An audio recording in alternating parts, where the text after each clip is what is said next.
Convido os irmãos a abrir as suas Bíblias em 1 Samuel capítulo 16, do verso 1 ao verso 13. 1 Samuel capítulo 16, do verso 1 ao verso 13. Diz assim a palavra do Senhor: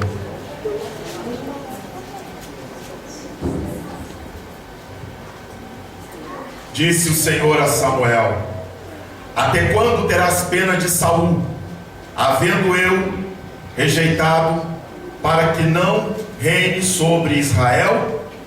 Enche um chifre de azeite e vem, e enviar-te-ei a Jessé, o belemita, porque dentre os filhos que provi de um rei. Disse Samuel: Como irei eu, pois Saul o saberá e me matará?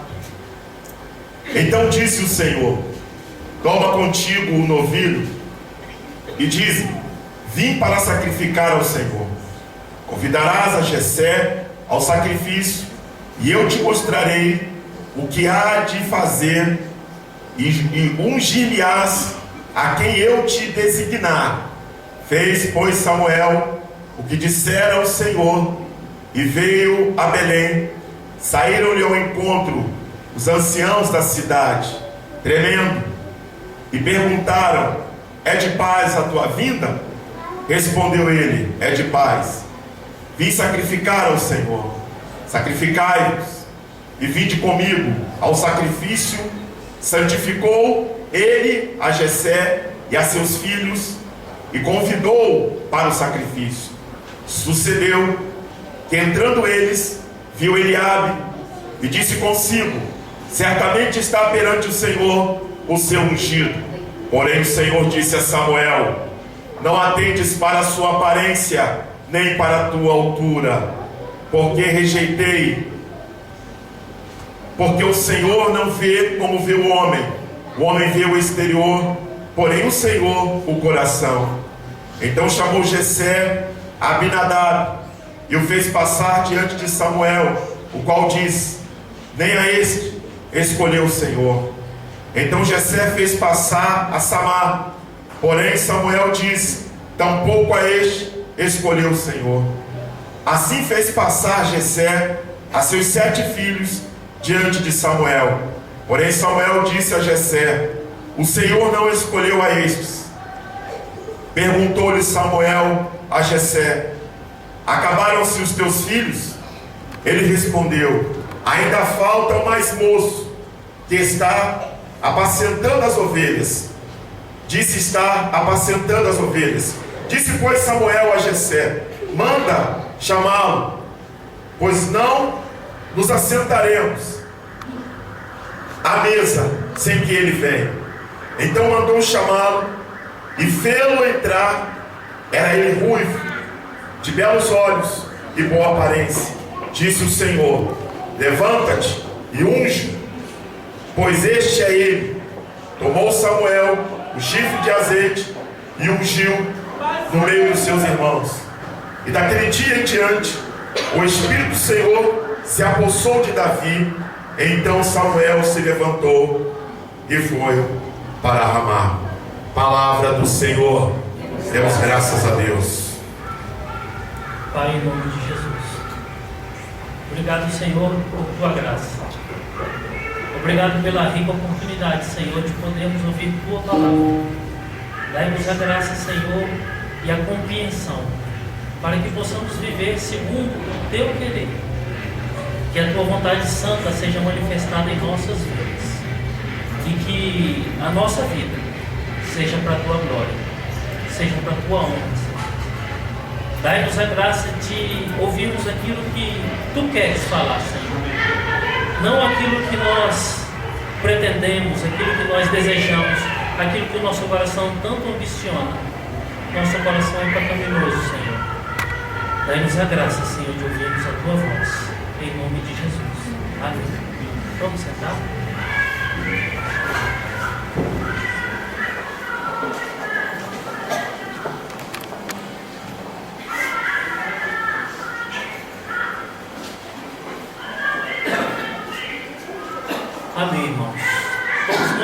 Bíblia aberta no livro de 1 Samuel. E o livro de Samuel, 1 e 2 Samuel, é um livro interessante, porque aqui nós entramos num momento muito crucial de Israel, um momento muito delicado para Israel. Por quê? Até aqui, tempos atrás, Israel vivia em forma tribal. Até aqui Israel vivia sobre o governo teocrático, ou seja, governo de Deus. E era direcionado, tinha os seus livramentos e tinha os seus juízos feitos por um juiz. O tal juiz aqui era Samuel. E esse é um momento muito interessante, porque no capítulo 8 de 1 Samuel aparece uma divergência entre o povo e Samuel, porque o povo estava ambicionando outra coisa. O povo não desejava mais viver sobre a teocracia. O povo não desejava mais viver sobre esse governo de Deus. O povo desejava aquilo que as nações vizinhas tinham. E o que as nações vizinhas tinham? Eles tinham reis. Eles viviam sob monarquia. E o povo de Israel, ao invés de se deleitar no governo de Deus, se deleitar no prazer da administração e a forma que Deus conduzia a vida deles, o povo, ao invés de viver em forma, como eu posso dizer, viver satisfeito, contente pela forma que eles viviam, não. Eles quiseram viver semelhante às outras nações. Eles não estavam satisfeitos como eles viviam. E o interessante é que quando você olha para Deuteronômio, Deus expõe de forma muito clara para os filhos de Deus. Os filhos de Deus, eles têm o direito de escolher. Você quer viver como? Você quer viver segundo a minha palavra? Ou você quer viver segundo os desejos do seu coração? Aos filhos Deus propõe essa questão. Mas Ele não deixa por aí, só aí. Ele diz o seguinte: olha, eu te dou um conselho. Escolha obedecer as minhas palavras. Escolha viver como eu quero que vocês vivam, para que vocês tenham vida. Mas se vocês escolherem um caminho errado, um caminho de morte, eu, que sou o seu pai, eu vou fazer vocês voltarem por um caminho, o meu caminho, e não vai ser de forma muito simples, de forma muito fácil, de forma muito aprazível. E o interessante é que Israel vivencia isso aqui. Israel está vivendo o desejo de Deus, a vontade de Deus, o governo de Deus. Mas Israel não quer viver mais dessa forma. Israel quer ter um rei. Israel quer ter alguém que ele possa olhar, alguém forte, alguém opulente, alguém cheio de poderes, cheio de autoridade. E eles querem olhar para aquele nome, olhar para aquela majestade, olhar para aquele império, olhar para aquela força e poder ter a certeza que dali vem o livramento deles, dali vem a lei deles, dali vem o governo deles. Era o que eles queriam, era o que eles ambicionavam. Eles não estavam mais satisfeitos em ir simplesmente para a sinagoga, para o templo, aliás, e ali no templo observar um juiz que não tinha expressão, um juiz que não tinha força militar, um juiz que não tinha autoridade como tem o rei. Eles não estavam satisfeitos. E o que nós observamos nos dias de hoje é que nós somos semelhantes a esse povo. E eu falo nós, os filhos, não falo dos ímpios, porque os ímpios não têm escolha. Ímpios vivem em caminho à perdição. Nós que somos filhos, nós temos escolhas. E as nossas escolhas parece que quando nós a tomamos, nós sempre queremos afrontar Deus e dizer a Deus: não, o controle do Senhor, as ordens do Senhor, os ensinamentos do Senhor não são tão bons e não são tão desejáveis para o meu coração, eu vou fazer dessa maneira e quero viver assim. Observa, nós que somos filhos de Deus, nós muitas das vezes não queremos mais cumprir aquilo que a palavra de Deus nos ensina, obedecer mais a palavra de Deus nos seus mandamentos. Nós não queremos mais temer ao Senhor, nós não queremos mais reverenciar o Senhor. Muitos de nós viemos à igreja nos dias de hoje, não para adorar a Deus, mas nós viemos à igreja nos dias de hoje para poder barganhar com Deus. Nós vivemos uma vida totalmente conturbada e uma luta constante para que nós possamos conquistar mundos e fundos. E a Bíblia fala que nós não devemos nos preocupar com aquilo que nós podemos possuir aqui nessa vida, porque a maior riqueza está nos céus. E quando nós começamos a olhar a confrontação que existe na nossa vida com a palavra de Deus, nós começamos a perceber que o povo de Israel nessa situação não é diferente de mim e de você que vivemos hoje. Nós somos filhos, nós temos escolhas, mas lembre-se, Deus vai fazer com que nós voltemos ao caminho que Ele quer que nós vivamos através de dores, através de sofrimentos, através de lágrimas. Nós que estamos nesse ministério pastoral, quantas pessoas que nós conhecemos que vivem e passam e padecem esse sofrimento, pastores? Os jovens que estão no nosso meio. Hoje é normal você ver um jovem: pastor, estou ficando apaixonado. Estou ficando apaixonado. É mesmo? Que beleza. Ah, ele é assim, ele é assado, ele é frita, ele é cozida. É linda, é lindo, é mesmo. Aí você faz uma pergunta interessante: é do aprisco? Não. Então, meu irmão, se não for do aprisco, sai fora. Sai fora enquanto você tem tempo. Não, pastor, mas ele vai se converter. Ela vai se converter. Não, pastor, ele é super educado. Ele é uma pessoa boa, ela é linda, pastor. Sim. Aproveita essas características e sai fora enquanto você tem tempo. Se não for do aprisco, meu irmão, sai fora. Mas o que mais acontece nos dias de hoje é que nós temos pastores que podem testificar quantas são as pessoas que se casam com pessoas que não são do aprisco e estão sofrendo, estão chorando, estão padecendo. E vai chorar, vai sofrer, vai padecer, vai gemer, vai implorar, vai fazer campanha, vai tentar livramento, vai levar dinheiro para a igreja para comprar a Deus, vai mover mundos e fundos, até o dia que o Senhor perceber que ela está tão esmagada, ou ele está tão esmagado pelo sofrimento da vida, e ele vai falar assim: Senhor, tu tinhas razão, Senhor. Eu cometi um erro. Aí Deus vai falar assim: agora você aprendeu. Deixei você escolher. Você escolheu errado. Agora você aprendeu. Mas não significa que Deus vai te livrar do mau casamento. Não significa que Deus vai transformar a sua vida e a vida da pessoa que está do seu lado. Existem pessoas que estão padecendo dia e noite, 10 anos, 15 anos, 20 anos. Vai descer a sepultura sofrendo por causa de uma escolha errada. Porque nós temos escolhas. Mas Deus vai fazer com que você entre no caminho correto, porque você é filho de Deus. Israel está dessa forma, Israel está querendo um rei. E esse é o contexto de 1 Samuel. Um povo que ambicionava viver conforme a sua vontade. Um povo que ambicionava viver segundo o seu querer. Um povo que queria ser semelhante aos povos vizinhos. Com quem que vocês querem ser parecidos? Qual é o modelo de vida que vocês querem seguir? Tem gente aqui que quer seguir modelo de televisão. Tem gente aqui que quer seguir cantor sertanejo. Agora é difícil você olhar para alguém e falar assim: eu quero seguir a Cristo, ser semelhante a Cristo. Porque ser semelhante a Cristo é padecer todos os dias pelos desejos e pela vontade de Deus na nossa vida. Sempre ter a certeza que quando a palavra de Deus ela for soberana na nossa vida, eu vou poder falar: é isso que eu quero para mim. Meu coração não deseja viver isso, mas eu vou me submeter porque é a palavra de Deus. Quantos de nós estamos vivendo assim, irmãos? Quantos de nós desejamos assim?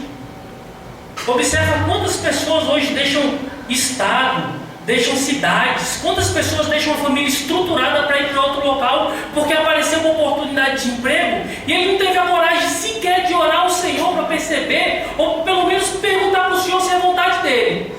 Ele simplesmente teve a certeza: puxa, o salário é o dobro, as condições são bem melhores, eu vou porque é o que eu quero. E ele vai. E ele quebra a cara. Ele sofre. A família sofre. A família padece. Porque ele teve a oportunidade de escolher o seu caminho, mas o Senhor fez com que ele aprendesse pela vontade soberana do Senhor que aquilo não é certo. que vocês querem passar nos dias de hoje? O que vocês querem viver nos dias de hoje? Aí você pode perguntar, puxa vida, pastor, mas na Bíblia é assim? É. Olha para Israel. Olha para o livro de Juízes. A Bíblia fala que quando eles tinham um juiz e eles estavam no caminho correto, eles adoravam o Senhor, eles louvavam o Senhor, mas de repente, como num estalar de dedos, eles percebiam deuses estranhos. Eles começavam a levantar altares a outros deuses, eles começavam a praticar orgias sexuais, eles começavam a se entregar para as devassidões. Aí Deus falava assim: vocês escolheram o caminho que vocês quiseram, agora eu vou trazer a minha correção. E vinham os filisteus, matavam, extirpavam, estupravam mulheres, torturavam, devastavam. E aí o povo arrependido, se eu não me engano, isso acontece por 8 ou 9 vezes no livro de Juízes. O povo falava assim: Senhor, nos socorre, porque o Senhor é o nosso Deus. E por 8 ou 9 vezes o povo decide escolher um caminho errado e caminhar por um caminho errado. E Deus permite. Mas Deus permite e depois traz o povo de volta. Através de dor, através de choro, através de sofrimento. Esse é o nosso Deus. Muitas pessoas falam assim: esse Deus é um Deus que trabalha sobre uma forma com que trabalha com marionetes. Não, não é assim. Se fosse como trabalhar com as marionetes, você faria só o que ele queria. Você simplesmente fazia só a vontade dele. Você estaria andando de um lado e para o outro fazendo só o que ele quer. Mas não, ele deixa você seguir o seu caminho. Para quando você seguir o seu caminho, você quebrar a sua cara, você chorar, você sofrer, você padecer, você colocar a cara no pó, você colocar o rosto no chão e falar: Senhor, tu estava certo, me perdoa. Aí ele vai falar: agora você aprendeu, agora vem que eu vou começar a te dar. Deus não é um Deus de marionete. Deus é um Deus de pessoas obedientes, filhos obedientes, servos obedientes. E Deus também é um Deus de filhos que querem seguir os seus caminhos. Qual caminho você quer seguir? Olha para o verso 1 no capítulo 16.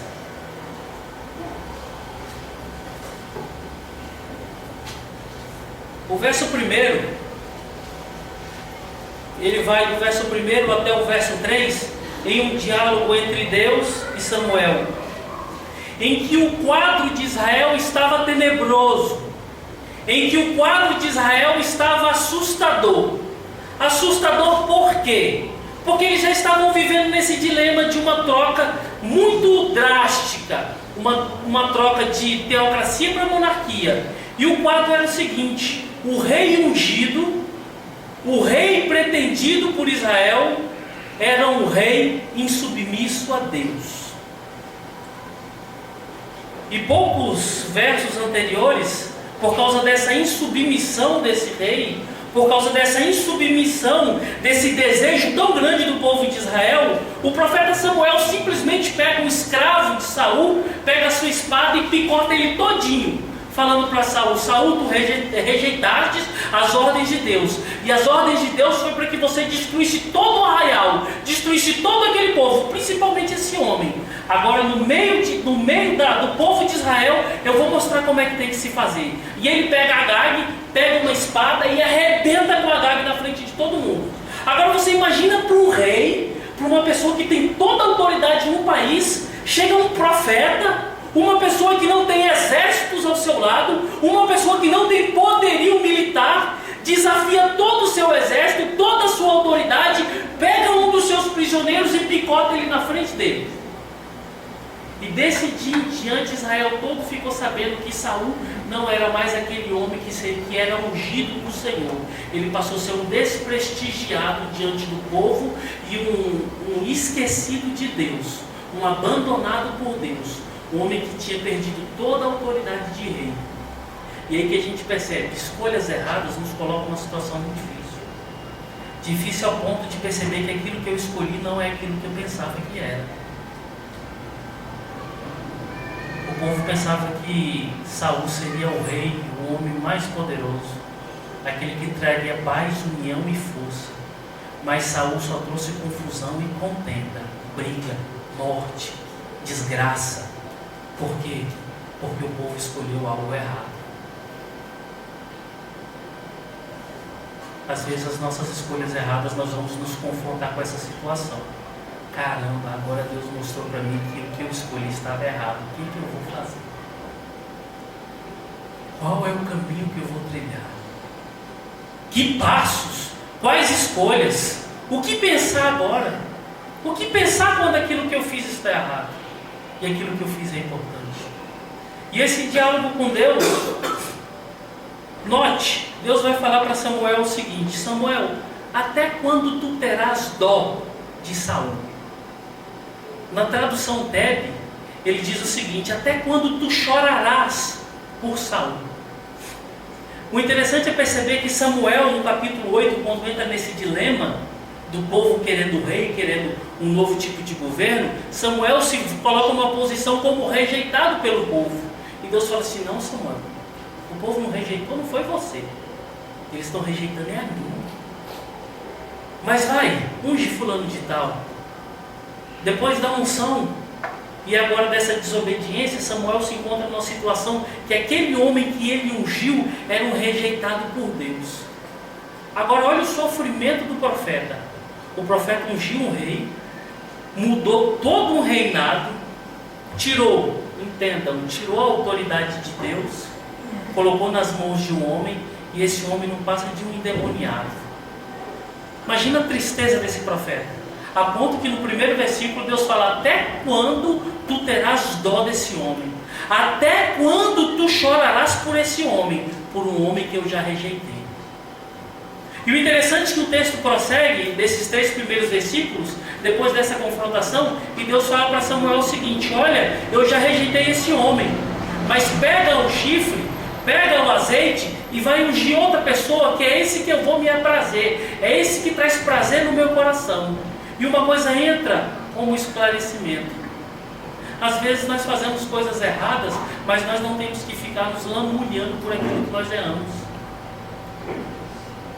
Às vezes Deus nos conduz pela sua soberania, nós praticamos coisas erradas e nós não devemos ficar prostrados com pena, chorando por aquilo que eu fiz de errado. O que eu tenho que fazer? Seguir um caminho novo, seguir um caminho diferente, mudar de vida, mudar de atitude, mudar de escolhas, fazer e entender e obedecer à vontade de Deus. O que mais acontece nos dias de hoje são crentes que estão se lamuriando por pecados que cometeram há 10 anos atrás. O que mais acontece nos dias de hoje são pessoas que estão dizendo: puxa vida, como é que eu cometi tal prática? Puxa vida, por que eu casei com tal pessoa? Puxa vida, por que eu não estudei? Puxa vida, por que eu estudei e entrei em tal local? Puxa vida, por que eu fiz isso? Por que eu estou em tal igreja? Pessoas estão se matando por dentro, se questionando, se remoendo, chorando, tendo dó de si próprias, e não são poucas, são muitas. Pessoas que têm autopiedade de si, choram por suas vidas, choram por suas situações, choram por não ter pulso firme, ou choram por ter pulso firme, choram por não ter feito tal coisa, tal atitude, choram porque fizeram tais coisas, e não conseguem andar, não conseguem progredir, não conseguem prosperar, só conseguem chorar, só conseguem se lamentar. Meu irmão, chega um momento na sua vida que você tem que parar de ser o coitadinho da história, de ser a vítima da história. O engraçado é que o mecanismo religioso, principalmente o evangelho, conduz as pessoas a viverem assim. Não, meu irmão, você é a vítima. Não, meu irmão, não se preocupa, Deus vai te honrar. Não, meu irmão, não se preocupa, Deus vai te dar graça. Não, meu irmão, Deus não vai fazer nada disso. Você tem que tomar vergonha na tua cara, passar óleo de peroba na tua cara, levantar a cabeça e seguir o caminho correto da vida. Fazer as coisas diferentes. Fazer as coisas certas. Mudar o rumo, mudar a história. Se eu pecava, eu não peco mais. Se eu mentia, eu não minto mais. Se eu me prostituía, hoje eu não me prostituo mais. Se eu fazia qualquer coisa, se eu adulterava, eu não adultero mais. E muito pelo contrário, tudo que eu fazia, hoje eu apregou o contrário, para a glória de Deus. E olha que Samuel não errou. Foi Deus que conduziu Samuel a ungir Saul. E Samuel não para de se lamuriar. Não para de chorar, não para de ter dó de Saul. Até quando tu chorarás por Saul, a quem eu já rejeitei? Até quando você estará se minguando, se dissolvendo, se derretendo na sua pecaminosidade, no deusinho que você criou dentro do seu coração, que é você mesmo?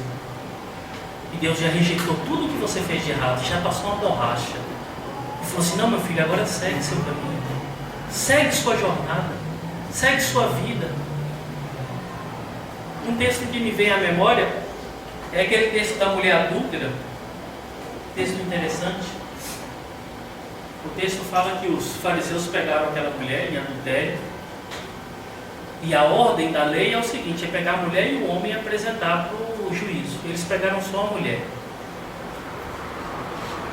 E quando eles pegam a mulher, eles levam para Jesus, Jesus fazendo o seu discurso, e eles colocam diante dele e colocam aquela questão bem simples para Jesus. Jesus, essa mulher foi pega em flagrante adultério. Tu que é mestre da lei, o que tu dizes? Ou seja, ele sendo mestre da lei, ele tinha que falar apedreja, né? Mas ele não falou isso. E o engraçado é que, muito pelo contrário, ele confronta aquelas pessoas, e as pessoas, uma por uma, diz o texto, que vão embora. E chega o momento, o ápice da história, que ele chega para aquela mulher. Ele tinha toda a autoridade para condenar, ele tinha todo o poder para julgar, ele tinha toda a autoridade para subjugar aquela mulher. E ele diz: mulher, teus algozes, os teus acusadores foram embora. Ninguém te condena, nem tampouco eu. Vai e não peques mais. Ele apagou a história daquela mulher, apagou uma borracha. Ele faz questão de esquecer.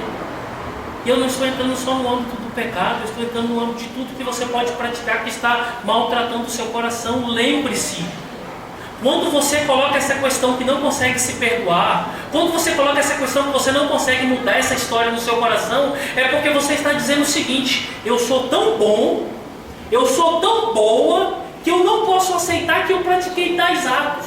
O que é isso? Idolatria. Você consegue idolatrar você próprio. E se for por questão de ajuda, eu derrubo o seu altar, porque você não é nada. Vocês não são nada. Vocês são pecadores miseráveis. E a única coisa que vocês têm que fazer é fazer como fez aquela mulher: vai embora, muda de vida, muda de atitude, glorifica o nome de Deus. Depois desse fato, nós entramos aqui do verso 4 ao verso 5. O verso 4 e o verso 5 vai dizer algo interessantíssimo. Diz assim: fez, pois, Samuel o que dissera o Senhor, e veio a Belém. Saíram-lhe ao encontro os anciãos da cidade, tremendo, e perguntaram: é de paz a tua vinda? Olha como é que estava a situação em Israel. Respondeu ele: é de paz, vim sacrificar ao Senhor. Agora observa o que Samuel, a instrução de Samuel: santificai-vos e vinde comigo ao sacrifício. Agora Samuel está na posição de quem está praticando. Santificou ele a Jessé e seus filhos, e o convidou para o sacrifício. Me chamou a atenção esse santificai-vos. Porque, lógico, esse santificai-vos no contexto do Antigo Testamento é diferente do nosso. Porque aqui entra numa situação litúrgica, num ato cerimonial. E pode observar, abre a Bíblia de vocês, em Josué 3,5. Como que eles... Aqui eu só estou pegando alguns textos, mas tem várias passagens que você vai encontrar isso. Josué 3,5.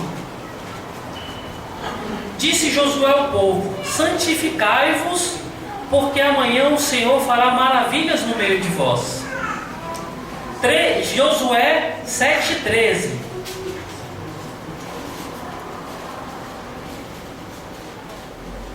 Josué 7,13. Dispõe-te, santifica o povo e dize: santificai-vos para amanhã, porque assim diz o Senhor, Deus de Israel: há coisas condenadas no vosso meio. Êxodo 19:10. Êxodo 19:10.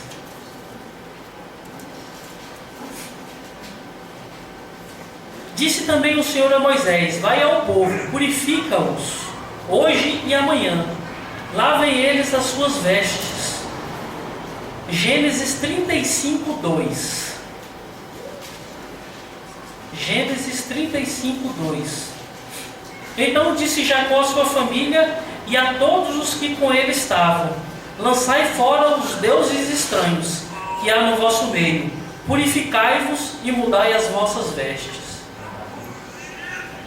Nós pegamos 3 ou 4 textos dentro do Antigo Testamento. Em relação a essa santificação existem vários. Existem dezenas, se eu não exagerar, existem centenas. Santificai-vos. E quando eu olho essa expressão, esse cuidado, santificai-vos, porque vocês estão entrando diante da presença de Deus. Não que nós estamos fora da presença de Deus, mas quando Deus iria se apresentar ao povo, iria se manifestar de forma gloriosa ao povo, iria acontecer algo solene, o povo ia ao tabernáculo: santificai-vos. E essa palavra ficou esquecida para nós. Talvez mitológica. Talvez não tenha coisa interessante. Tem um restaurante aqui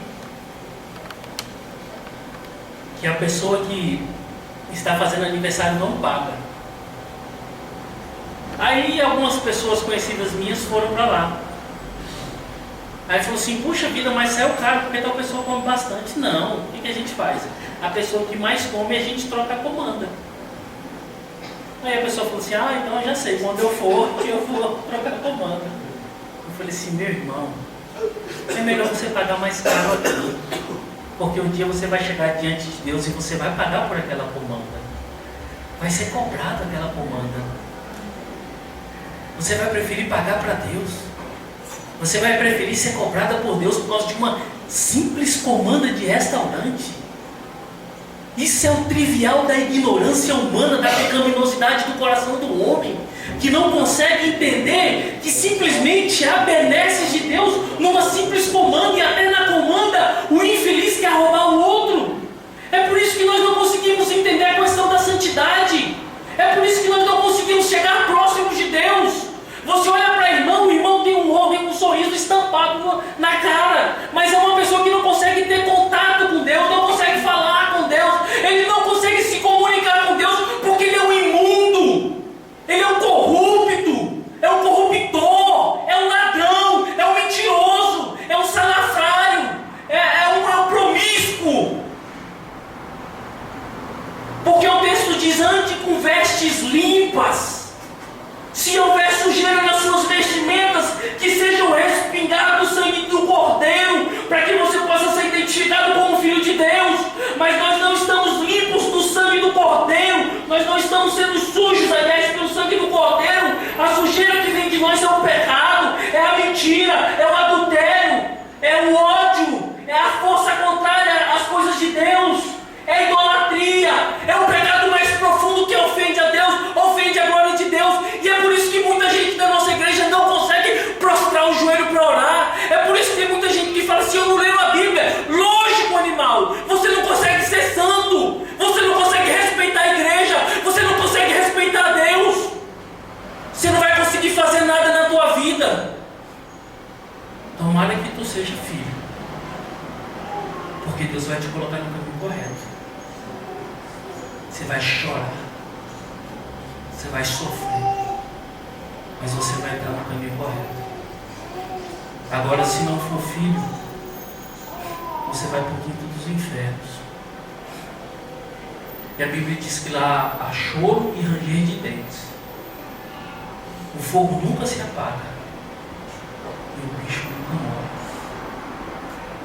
E a gente consegue olhar e ainda ficar rindo igual palhaço. Ri, irmão. O Alex lembra do professor de hebraico: ri? Pode rir, pode rir, pode rir, mas vai chegar a sua hora. A minha hora também vai chegar. Eu estou certo daquilo que eu vivo, daquilo que eu creio, do Deus que eu sirvo. Esse é o mesmo Deus que se manifestou a esse povo. Um povo que queria viver por caminhos tortuosos. Um povo que queria viver outro reino. Um povo que queria tocar num rei que teria autoridade, exército, dinheiro, força, volúpia, uma pessoa superlativa em tudo que dissesse, autoritária, porque é muito mais fácil nós acreditarmos naquilo que nós estamos vendo e naquilo que nós tocamos.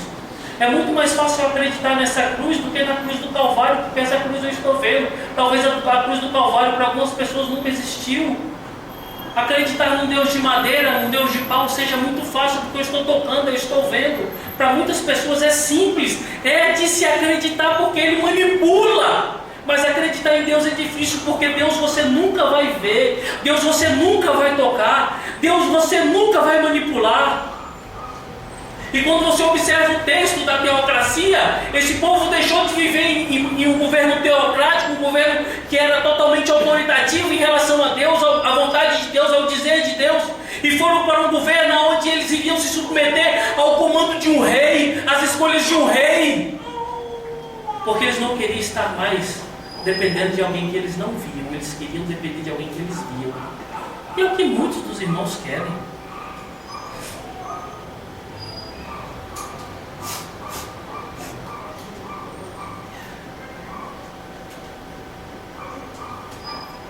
Tem gente que faz campanha para receber milagre. Deus não vai dar milagre nenhum. Tem gente que levanta de madrugada para orar. A filha é menor. Talvez Deus dê conta de escutar a oração dela. Tem gente que até está se flagelando por alguma coisa, mas não vai conseguir nada. Porque Deus não se barganha com atitudes. Deus simplesmente se crê. E o acreditar é um acreditar em ação. Eu espero que vocês tenham entendido a primeira parte desse texto. Todos vocês que são filhos, isso já foi falado aqui, né? Vocês que são filhos, vocês têm escolhas. Mas escolham a vida. Olha o que está acontecendo com Israel. Deus vai colocar você no prumo se você for filho e escolher o caminho errado.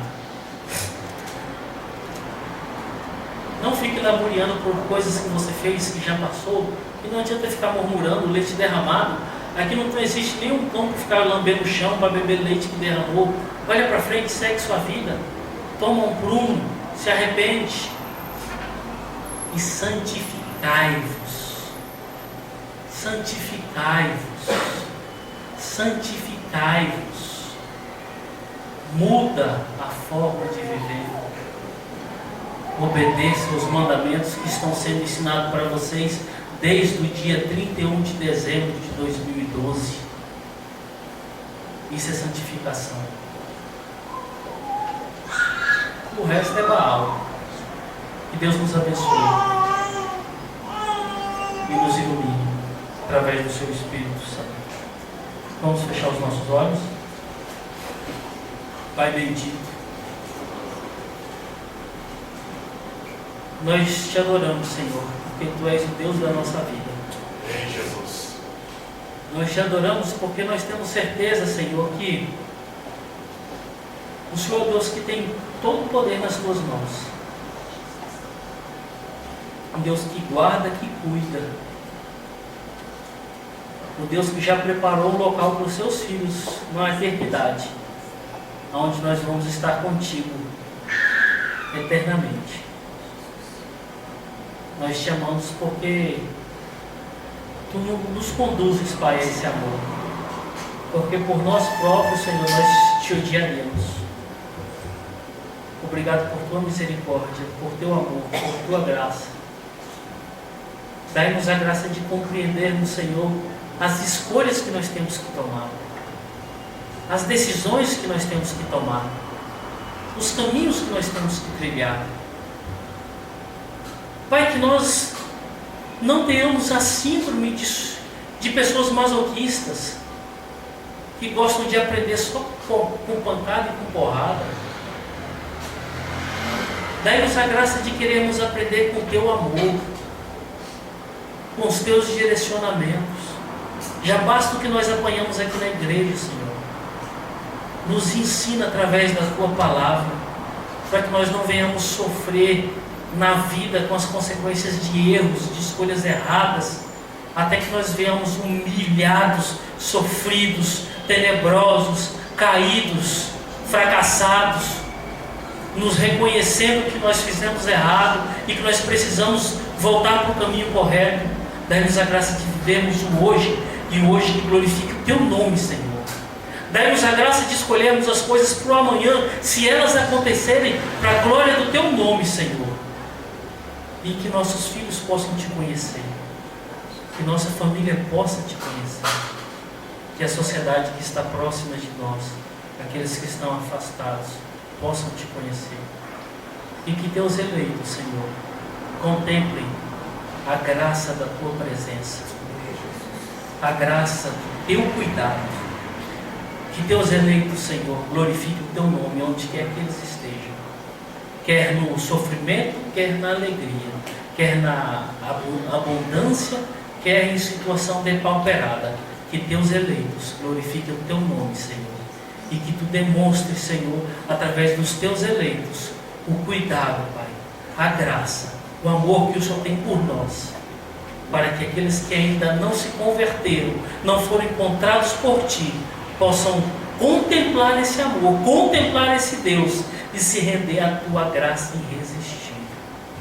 Obrigado porque tu és o nosso Deus e nós somos o teu povo, teus filhos, a menina dos teus olhos. Em nome de Cristo que nós oramos. Amém.